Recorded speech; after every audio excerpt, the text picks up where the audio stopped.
Viral ang post ng isang lalaking nanakawan ng cellphone habang nagko-commute. Tila mas tuso raw ang mga kawatan ngayon dahil hindi na lang cellphone ang ninanakaw nila kundi pati laman ng digital wallet. Para bigyan ng mukha ang balita, Mobile Journal, Amy Atienza. Panibagong modus ang ginagawa ng mga kawatan at ang target, ang mga pasahero at ang kanilang digital wallet. Isang nakakaalarmang post sa social media ang nagbigay pangamba sa mga commuter. Ang siste, hindi lang cellphone ang nawala sa kanya, kundi laman din ng mga digital wallet. Kwento na nagpost na si Frederick Bermudez. Ginamit ang kanyang phone number para ma-access ang two-factor authentication sa kanyang accounts. Ayun, nung pag-uwi ko, na-realize ko all my accounts were I no longer had access to all my accounts, Gmail, social media, even bank accounts were compromised. So I asked my banks to freeze my accounts.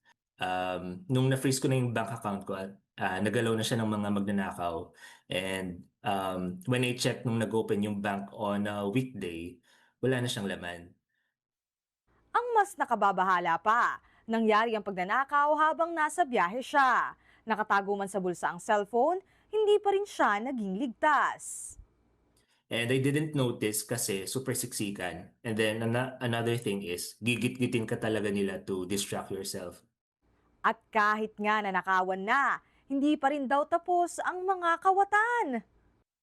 They are also trying to fish me or phishing, no? They've been sending messages to my device, to my new device, saying that they found my iPhone 15 Pro Max. So ayun yung nawala.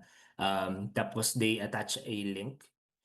Paalala naman ng mga otoridad, Maaari naman po nilang i-report yan sa pinakamalapit na patrol officers po natin na nasa kalsada.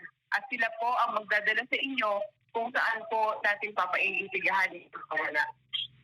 mobile journalist Amy Atienza po, hatid ang mukha ng balita.